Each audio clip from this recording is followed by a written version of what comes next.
Welcome to Commas. Commas is all things tech. You see culture and technology coming together. Life hacks. The practicality right now and the inefficiency of the internet of buying and selling stuff is extraordinary. Entrepreneurship advice. I think the first thing is you got to understand your business inside out. Love and tech. I've almost reduced dating to kind of this very momentary snap of a person. It's gonna be a fire show. I have yet to see something these days that's truly differentiated. New advice and new inspiration every show. It really is about the next generation of creatives going faster, further than we did. And now, Sequoia Blodgett. Now let's start stacking them commas.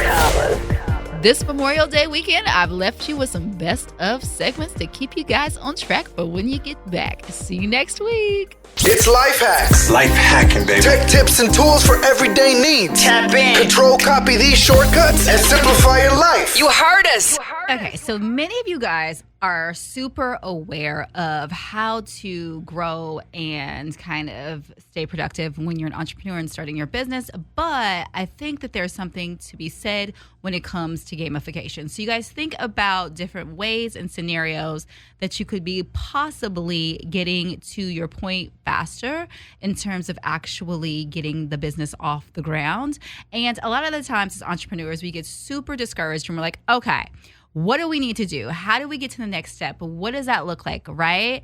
And if you think about it when you're a child and you're playing games, it's fun, it's exciting, you want to get to the next level. But as an adult, you kind of pull back on that and you're like, all right, things are super serious, we're super goal focused. Okay, what do we need to do to get from point A to point Z, right? So what about combining the two entities and thinking about gamifying your productivity? So what exactly does that mean? So when you think of gamification, think about like really fun apps that you've played that keep you on consistently when you're hitting milestones. You have goals, you're getting points, you're getting rewards for those points.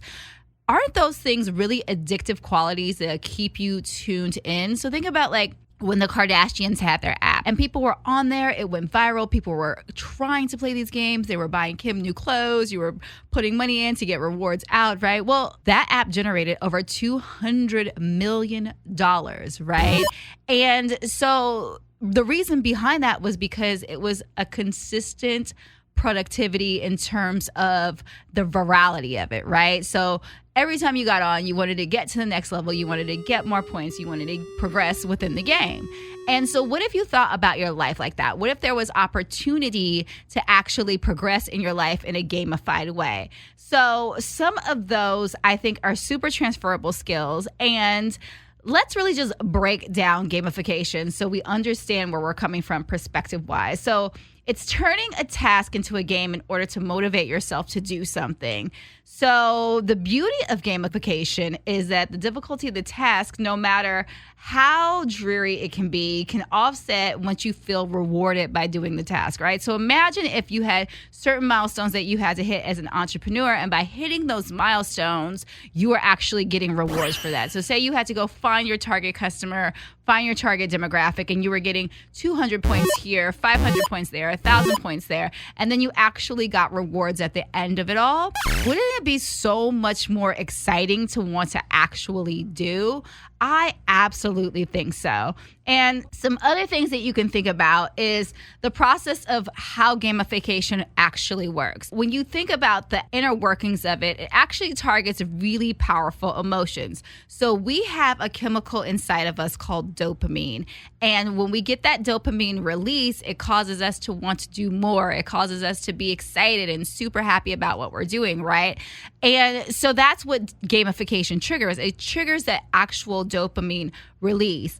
And by using game mechanics in a non-gaming context, gamification makes tasks a lot more fun and engaging. So think of how it feels when you're transporting yourself to another world, being an online game. That's literally the same feeling that you're getting out of all this, right?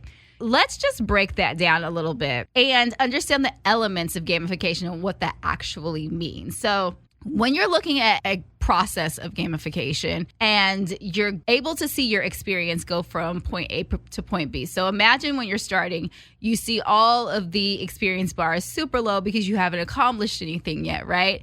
And as time goes forward, you start to see those experience bars grow. And now you're getting excited and you want to continue to grow. And so it's actually giving you a sense of motivation that you may not have had before.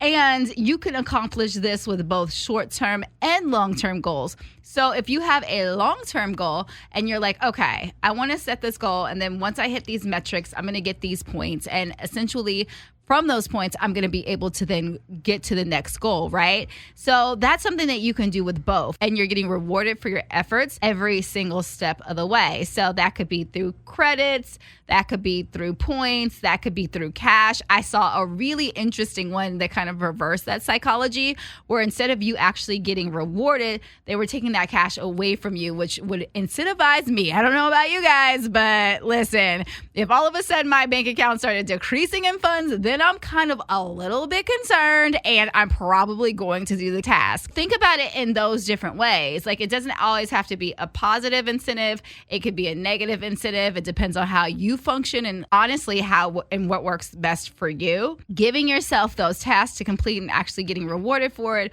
or deducted for it, depending on what your choice is, I think could go either way, right? So let's actually put this into a system. Like, how would you gamify your life, or how would you gamify your business? There's some simple low-tech ways to gamifying your life and working supercharged and being super motivated. And the first step is to actually define your goals, right? So sit down, figure out, maybe give yourself 3 to 4 goals, put them on a piece of paper and say, okay, or even on the notes in your phone, and break those goals down and say, okay, I need to do this, this, this, and this, and I want to accomplish them by this date, this date, this date, and this date, right?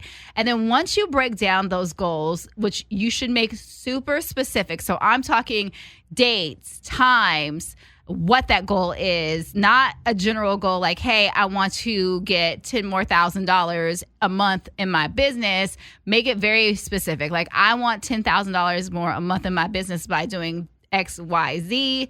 This is how I got to get there, right? And so once you have those goals broken down and they're super clearly defined, then you can start to attach numbers or points to them. So, for example, if you said, hey, I want $10,000 more in my business by next month, and I need it by the first of the month and the actual time, and I'm going to do this thing, and this thing to get them. So those things become the actual points, right? So if it's, I need to call 15 people and turn them into leads, right? So then I get 200 points for that. I need to email 500 people and turn them into leads. I get 1,000 points for that, right? So you guys see how this kind of works. And now you can reference this by watching a YouTuber named Superwoman. She does this really, really well. So what you'll see is she'll say, okay, in the beginning of her day, she sets her goals. I'm going to do this, this, this, and this, right? You watch the entire vlog. And then at the end of the vlog, she says, I've accomplished this, this, this, this.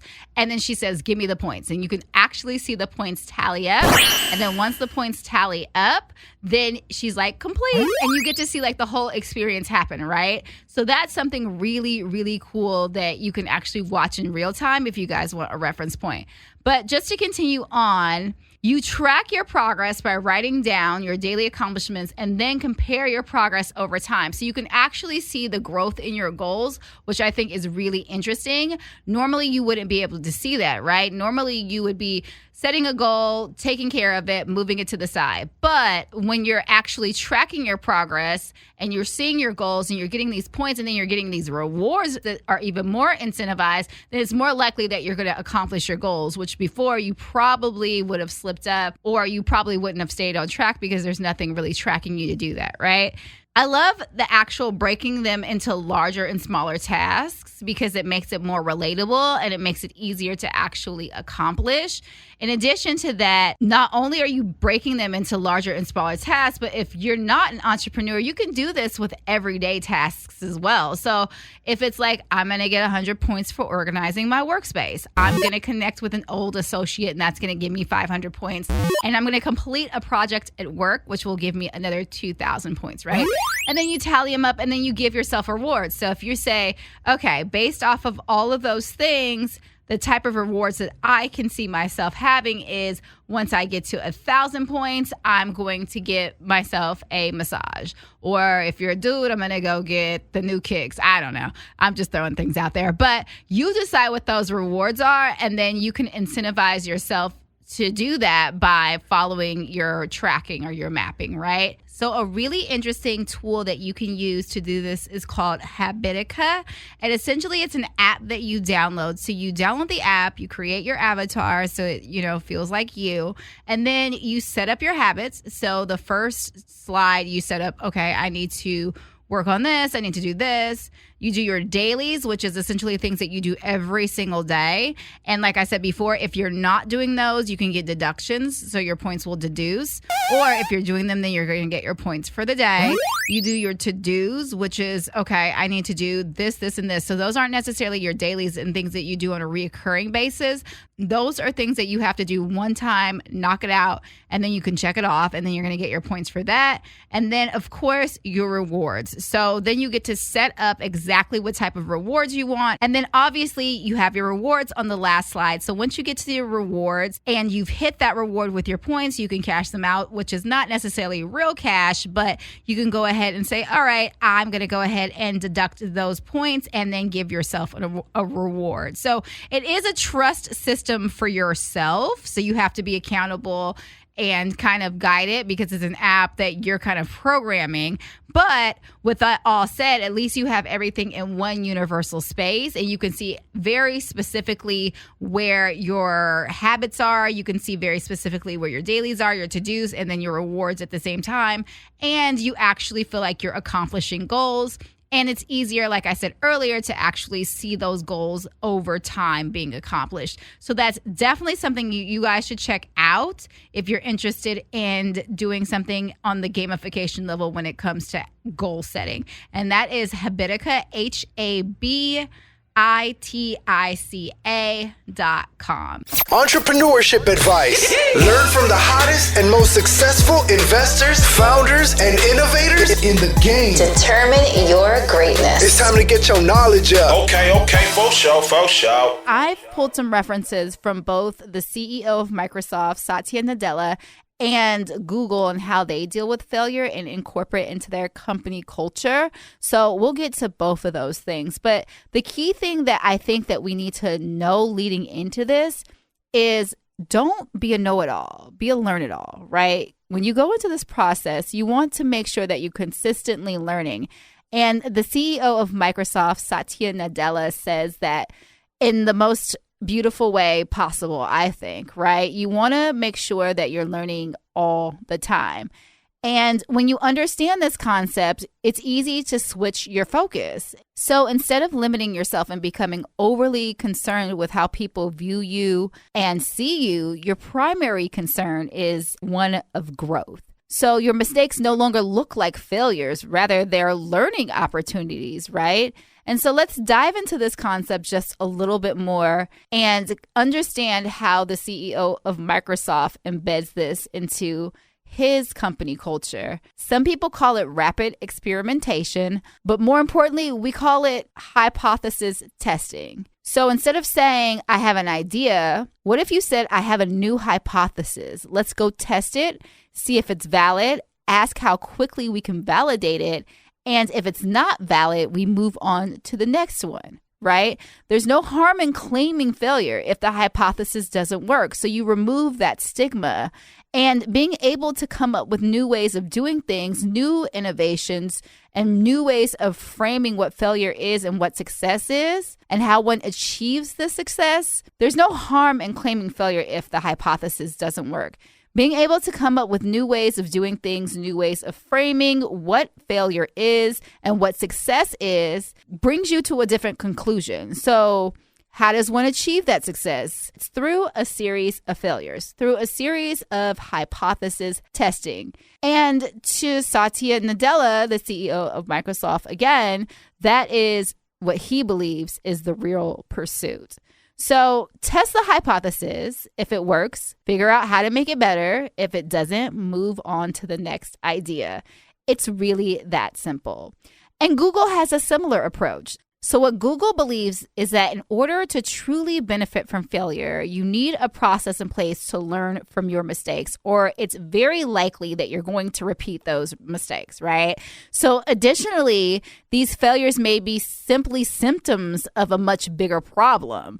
And the only way you can assess that is by looking at that failure and understanding what it is and either growing from it, or even worse, if you don't address it, it becomes a bigger issue.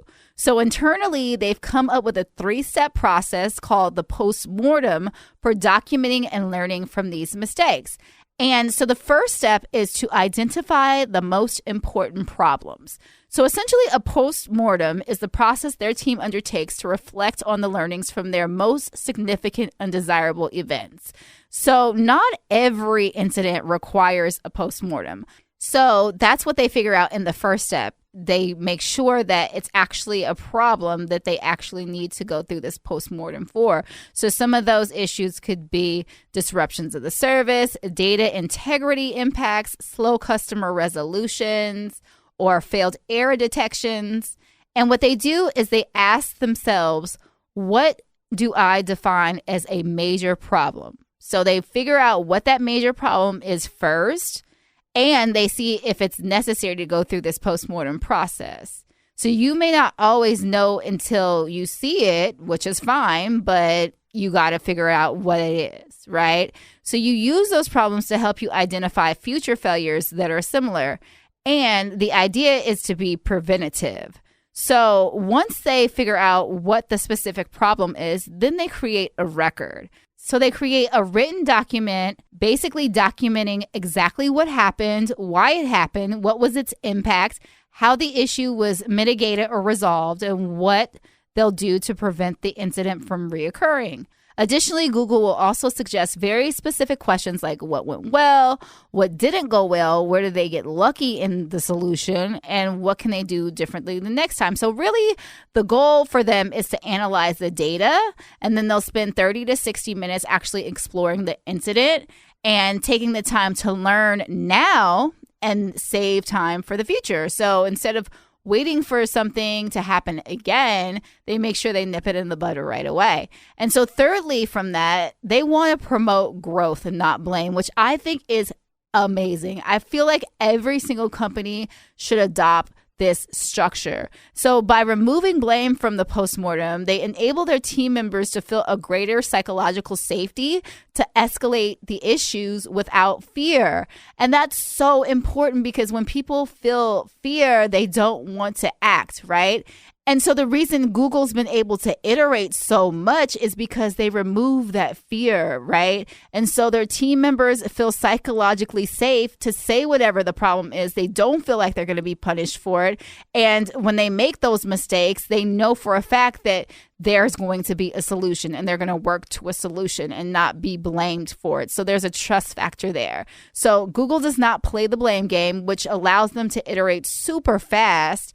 And it allows them to focus on improving and learning. So what they've done is they've repositioned the failures as an opportunity for growth and development rather than a setback. And I think that is so important. If you guys have companies, please consider adopting this type of methodology because it helps so much for the company to grow and scale very quickly because people are going to make mistakes. It's inevitable, right? But how do you learn from those mistakes and how do you build from those mistakes instead of blaming somebody for those mistakes and staying focused? So really, it's just a repositioning of your focus.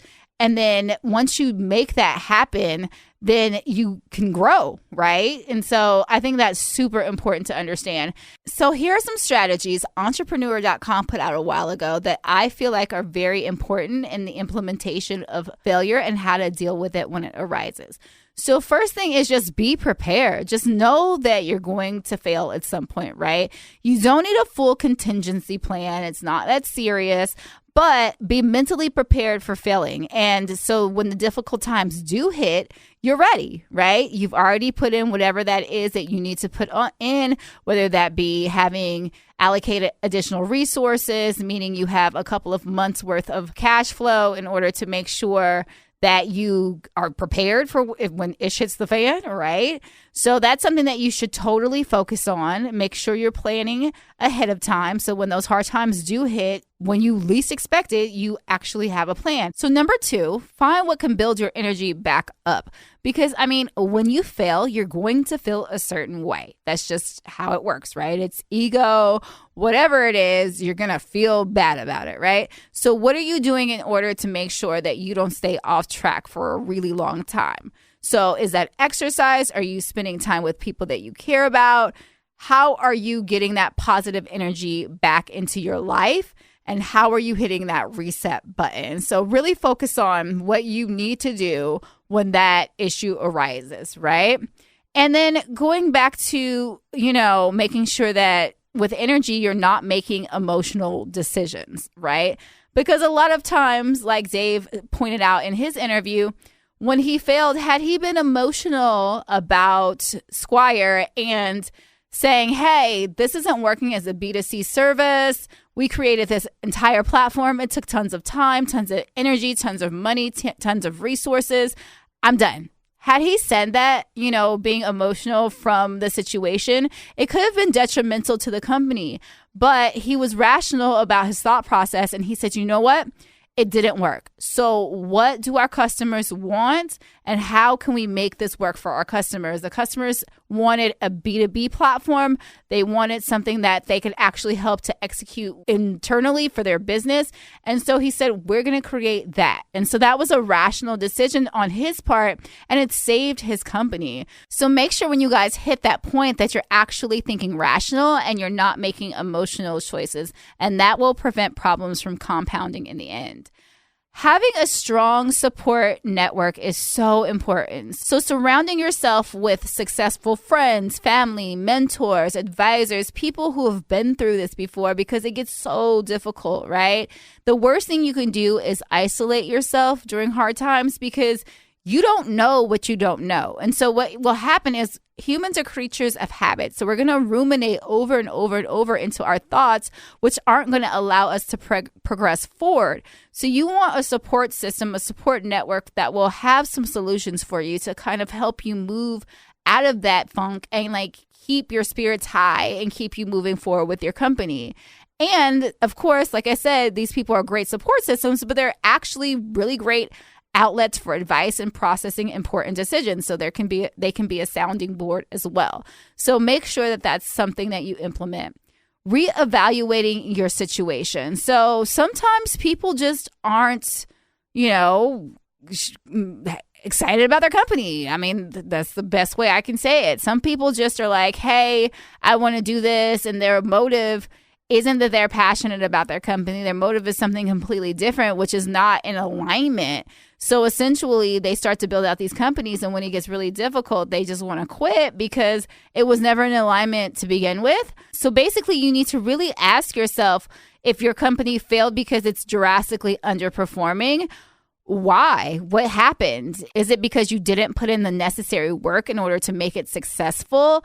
You have to ask yourself these things because persevering through failure is critically important, but that doesn't mean that you should tell yourself you have to be failing often and a lot, because there's a reason. If you're failing so much and it becomes so consistent, yeah, you're going to fail every now and again. But if it's like a consistent failure, you got to really analyze what's going on with you internally, because sometimes, actually, most times, the answer is within yourself, and it has nothing to do with the outside environment that's around you, right? Because you're going to make sure that that outside environment is right. So be honest with yourself. Being honest will save you a significant amount of energy and time and happiness, right? If this isn't something that you're excited about, just move on. It's okay. And also not taking yourself too seriously. Sometimes it feels like the end of the world when we fail. It feels very destitute. It feels very depressing. It feels like all these adjectives that you get when this failure happens. And in some cases, these failures are more extreme than others, so your emotions are going to be very different, right? But with that being said, putting your situation in context with the grand scheme of things is very relieving. I mean, failure is a part of life. I mean, you have to understand that, digest it, embrace it, and understand that during those difficult times, it may seem in the moment that that's it, but really everything will be all right. It's just you have to be patient and you have to persevere. And that's literally how you get through that. I really like this one. So number 7, one of the keys that I think a lot of people do when it comes to failure is they take it really personal. It is not personal. It's not personal to you. It's not personal to, your character, none of that. So you have to learn to disassociate the failure from yourself as a person, right? So if the company's failing, it's really easy to blame yourself and to think that it's because of you. But in many cases, that's not it, right? It could be so many other factors that are completely out of your control. So letting yourself become strongly attached to that failure will make handling it a lot more difficult. So instead, understand and recognize it and continue to allow your life to move forward. Don't ruminate over it. Don't feel like you're a bad person because of it. Just understand that it happened and you have to move forward. And that goes into number 8, which is don't dwell on it. Looking back in history, everyone that has accomplished significant work has failed. J.K. Rowling had Harry Potter books turned down by so many publishers before she was actually published. Albert Einstein got rejected time and time again when pursuing a career as a professor. And so with these things, they didn't let that stop them. Losing happens to everybody, and getting down about it is not going to be productive.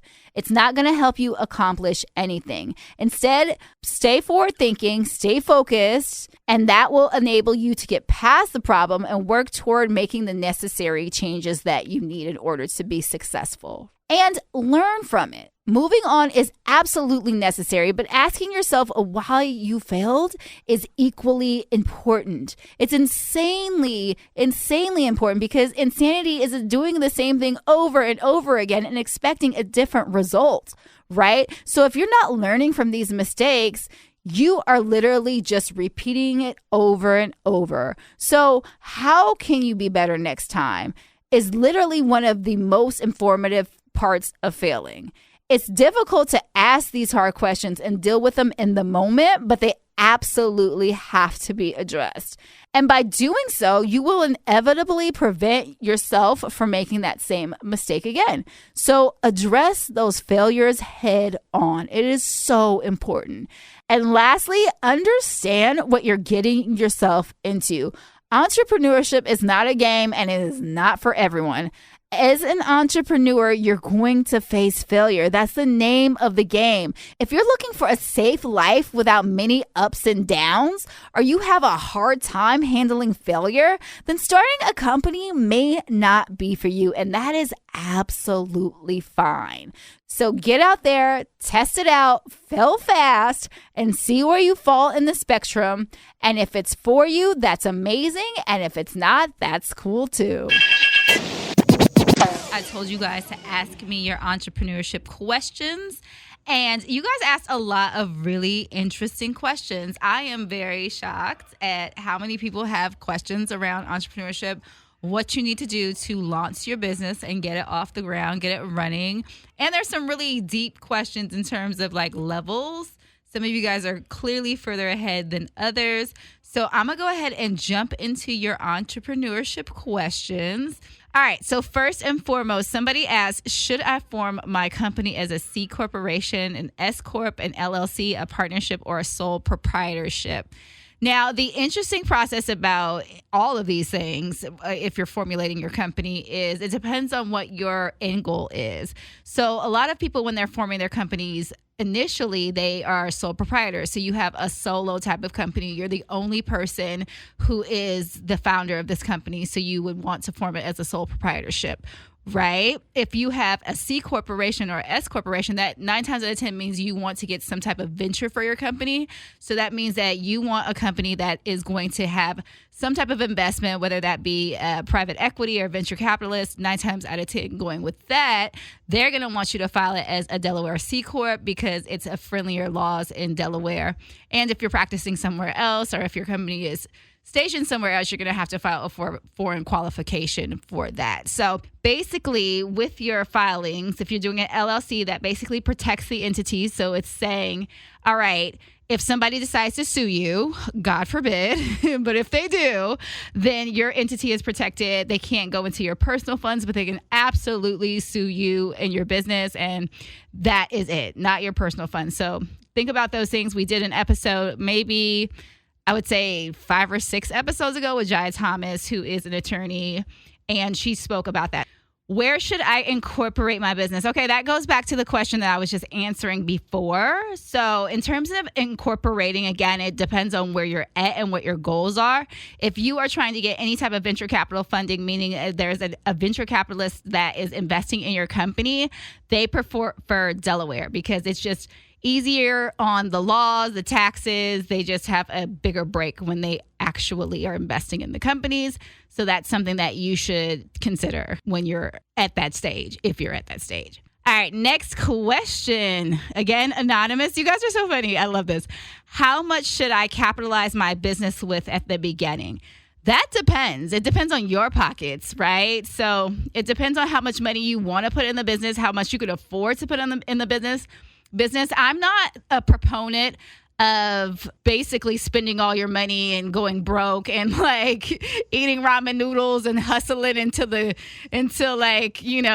business blows up. Like, I think you have to have a balance. So make sure whatever you're, putting to the side to grow this business, you have some type of money or some type of financing that you can put toward the business that you're bootstrapping, that you could also live. Like, I don't feel like eating ramen noodles should be a thing. Like, that's just my opinion. So let's see. Next question, which is also anonymous. You guys are so funny. How likely will it be that I can get venture capital financing? Ooh, slim. So a lot of people aren't really getting venture financing, right? So if you are getting venture financing, it's because the investor is really excited about your company. They really feel like you have a good amount of traction, a good team. They feel like that it's just a good package for them, and they ultimately feel like they can get a return on their investment. So that is why they actually are considering even to invest in your company, because if they don't feel like they can get a return on their investment, then they're absolutely not going to invest, right? So that is the likelihood of it. And so for me, I don't focus on venture unless a company absolutely needs it at scale. I don't believe you should be focusing on venture until you're getting to the point of actually scaling a company. I think you should be focusing on profitability. And then after you're profitable, you have enough traction in the space, then you should consider actually going and scaling the company. And that could be with venture or that could be without it. It just depends on what your company is. I believe that you can go a whole myriad of different ways. There are grants out there that you can get, friends and family rounds. If you have access to friends and family, I believe if you are going to go the friends and family way, then just know that they are obviously going to lose their money at some point, and the likelihood of them getting it back is slim. So just know that they need to know that going into it. But yeah, 100%. Like, if you can get a loan, do that. If you can get a grant, if there's a ton of competitions out there, pitch competitions that you can obviously submit to and pitch and get financing for it through that kind of vertical. So there's so many different ways before you try to tap into venture capital itself. And of course, like I said, I don't believe personally that you should be tapping into venture until you get to the point of scale. So let's see what other questions you guys hit me with. Should I require prospective angel or venture capital investors to sign an NDA? No, you should never, ever, ever ask your investors to sign an NDA. And the reason is because they're going to see so many different types of investments going into the process that if you ask them to sign an NDA, one, it just shows that you're not knowledgeable about how the space works, because at the end of the day, because they see hundreds and hundreds of investments every single day, they can't protect an idea is a dime a dozen, right? Until it's executed. So they can't necessarily protect your quote unquote idea.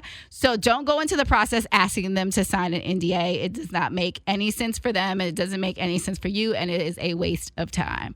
Me personally, stepping into any type of situation when I'm pitching an investor, I just pitch. Like, the rest of it is irrelevant, because if your company is a viable company, it's a viable business, is making traction in the market, then you asking them to sign anything just lessens the chances of them having any interest in your company. So that is my perspective on that. So let's see what else. Other questions. How big should a stock option pool be for employees? That's a great question. So if you guys have employees, you are doing great. Let's start there. In terms of your stock option pool, you should always allocate a certain amount of stocks that you're going to give your company's employees. I would say anywhere between 15 and 20%. It just totally depends on how your company is set up, if it is set up to have stock options. So I would say anywhere from 15 to 20%. And then with that 15 to 20%, make sure that there's a vesting schedule. So you're not giving them stocks right off the bat. They vest with those stocks, meaning as time goes on, they're going to get more stocks allocated. More stocks will be released. And eventually they'll get to the point of the maximum amount of stocks that you've offered them. They're not just getting them up front. And that goes to say, even for a co-founder, when you're starting a company, if you start a company, you have a co-founder and you're saying, hey, we're going to do a 50-50 split, both of you guys should be on vesting schedules, because the last thing you want is your co-founder running off to some island and you're stuck with the company, but they still own half of it, right? So essentially what you want to do is you want to have a vesting schedule going into it for both of you guys. And this actually makes investors more comfortable too. And as time goes forward, you're going to vest, and then you'll get those allocations of the stocks, whatever stocks that you guys have between each other. So I would definitely recommend that you guys consider that. Okay, next question. How can a venture capitalist pay attention to me?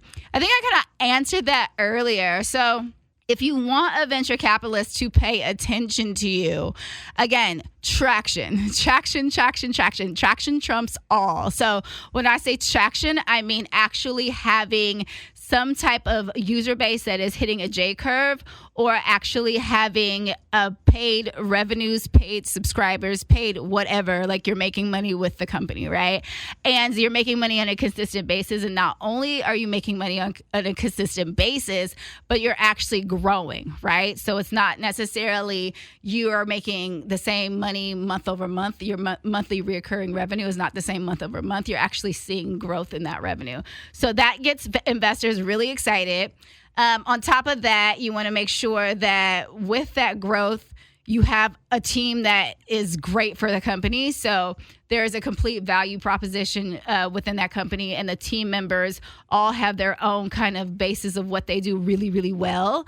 That makes investors really excited, because they don't want to be a fourth team member, a third team member, a second team member. Like, they don't want to sign on to initially or essentially become an employee of the company. Like, that makes them really nervous, actually, when you're like, oh, I want you to invest, but also I need all of these other resources, right? So they want to be able to be sure that whatever you do, the team is very, very solid, right? So those are some of the things: making sure you have tons of traction, making sure your team is great, making sure there's a big enough market, because they want a big enough market share. A lot of investors want like a 3x, 4x return.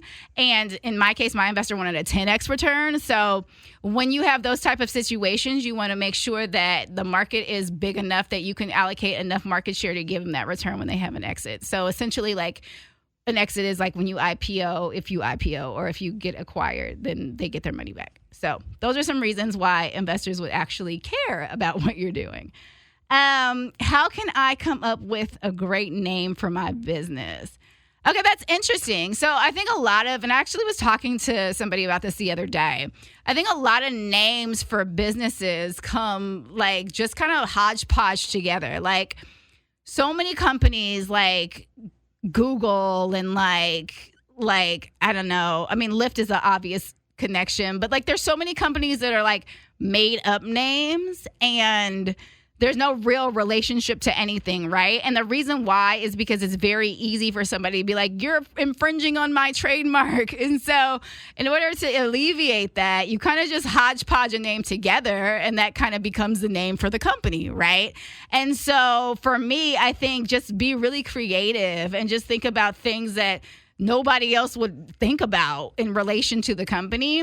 I had a situation with my first company where we had the name, and of course it was in direct relation to what the company was. And then we had a trademark infringement issue that we had to deal with that cost a whole lot of money. So I would just say be really, really creative and just think about, what it could be that no one else would probably think about in relation to the two. What kind of business should I start? That is a very interesting question. Like, it's totally up to you, really. What are you passionate about, right? Like, what makes you want to get up in the morning and spend tons and tons of time and hours and money and resources on, in terms of a business? Like, that's the type of business you should start, in my opinion. A lot of people start businesses because they want it to basically make them tons of money. They want to be millionaires and whatever. And that's the rationale behind starting the business. For me personally, I don't think that that's a viable reason to start a business. I think you have to be passionate about it because it's going to take a ton of work. It's going to take a ton of effort. It's going to take a ton of money and resources. So I say if you're going to start anything, just make sure you're extremely passionate about it and that you want to work on it for at least a couple of years, right? Because that's kind of the time it's going to take to get it to where it needs to be. Let's see. What are the biggest mistakes made by startup entrepreneurs? Oh my God, there's so many. The thing is, when you're a startup entrepreneur and you're just starting out, there's going to be so many mistakes because at the end of the day, you're just starting out. So it's not like you know all of these things going into it, right? And so you're going to make mistakes. You're going to have to learn from those mistakes, and you're going to have to pivot from those mistakes, right? Or you're going to have to iterate from those mistakes. So there's so many things that can happen. I mean, just starting the business and not having enough capital. So now you're super stressed because you're like, oh my God, I don't have enough money to keep this business running. So that's why I say when you start out, make sure that you have a certain amount of money allocated just toward the business. Because at the end of the day, I don't know about you guys, but I ain't trying to be like on a ramen noodle diet, right? So make sure you're allocating resources toward the business. I would say thinking success comes too quickly is one of those kind of mistakes that people make when they're just starting out. They think, okay, I'm going to have success within like literally the first couple of months. No, it takes like years in some cases to build a business, right? So I would say making sure that you allocate enough time and you know that it's not going to happen overnight. You know that it takes time to actually build a business. So that's a big one.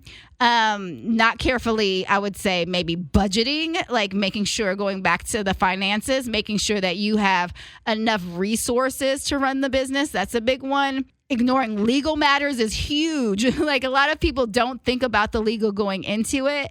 And they're like, okay, I just want to start the business because like 9 times out of 10, you don't even know what that legal is supposed to be. So a lot of people kind of just start and they don't focus on making sure that they've formed the correct entity or making sure that they've protected their assets or like all these things, right? Because ultimately the business is an asset. So making sure you're setting up all of your entity correctly is one of those things I would say too. So those are just some mistakes, but just know that when you're starting out, you're going to make so many mistakes and it's okay. Like don't feel bad when you're making mistakes as an entrepreneur because ultimately those mistakes are going to be a learning experience and that's what's ultimately going to get the business to where it needs to go. So don't feel bad about that. Okay, let's see. How can I talked about that already. How can I protect my great idea? So many things. If it's like a hardware, you can get a patent for it. There's other ways to protect it. But ultimately, an idea is an idea until it's executed. So don't really focus on the idea, execute on the business, and then worry about protecting that. Unless it's something that's like your secret sauce. And then obviously, you can get a patent or whatever it is that you need to do. Someone asked how they can obtain a domain name. GoDaddy.com. That's the easiest way to answer that. How can I drive traffic to my website for my business? This is a great question because a lot of people are like, I don't have enough customers. I don't have enough customers. I don't have enough customers. And so they focus solely on getting customers, which I think 100% you need to do. But when you're doing that, you have to understand that every type of customer lives somewhere different. So if you're focusing on getting these type of specific customers, you have to figure out where your customer lives, right? So if my customer is super business minded and they're, maybe you have a law firm or something, maybe whatever it is, your customer 9 times out of 10 is going to live on LinkedIn, right? If your customer is in fashion or they're in photography or they're in like the creative spaces, 9 times out of 10, your customer is going to live on Instagram, right? So it depends. If you're doing Facebook ads, maybe your customer lives on Facebook. So make sure that you go and you are specifically going to where your customer lives and talking to your customer based off of where they're at versus trying to find your customer on every single platform or talking to the customer on the wrong platform, right? So that just takes some research to figure out. Okay, so I have an invention idea. How do I check that someone hasn't already invented the idea? That's going, again, back to patents and trademarks. So there is a patent and trademark office that you can go to. So go to the patent and trademark office, and then essentially you're going to see if there is an idea that's already out there that's just like yours, and then you can either continue with that and make an iteration of that, or you can do something different, right? There's tens and thousands of the same or similar ideas. So don't feel discouraged if somebody already has something similar.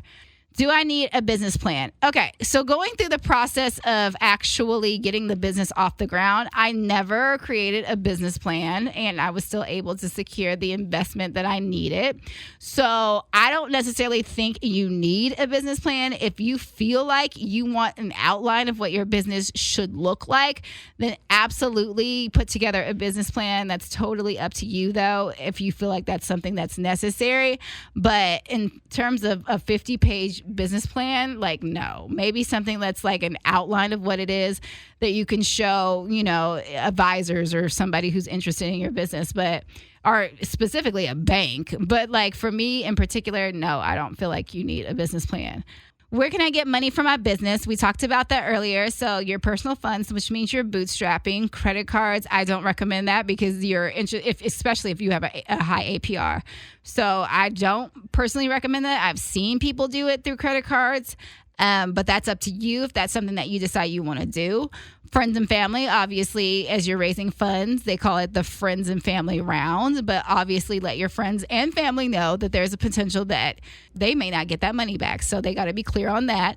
Angel investors is a great one. So if you are, new and you're looking for financing, angel investors is a good route to tap into because they are not a part of a big fund, which means essentially they're not going to have to go and basically ask their partners or somebody else to approve the investment. They can make the investment themselves if they are interested in what you're doing. Crowdsourcing sites such as like a Kickstarter or Indiegogo, I've seen those work really, really well. Loans, bank loans are great because, of course, that you're only paying the bank back, so you don't have all these other entities that you have to worry about. And venture capitalists, but again, making sure that you have dotted your I's, crossed your T's, and everything in between before you actually go to a venture capitalist. So I would say those are your resources when it comes to financing your business. What permits or licenses or registrations do I need for my business? That is another really, really good question. So permits that you need, it depends. Like if you have a brick and mortar and you're selling alcohol, obviously you're going to need those permits. Aviation, agriculture, those are things that absolutely need permits. Let's see, if you have a home-based business, you may need permits for that. So that's something that you should absolutely consider. Zoning permits, depending on, there's so many permits that you're going to need for your business if it is a certain type of business. So I would just say go back and do your research because every business is completely different in terms of the type of permits or licenses or registrations that you need in order to run the business. Let's see. What is the next question? You guys, there are so many questions in here. I am so impressed. You guys are definitely trying to get these businesses off the ground. So what do I need to worry about in hiring an employee? Okay, if you're at that stage, you're doing great. Again, like I said earlier, make sure you're doing reference checks. That's a big one.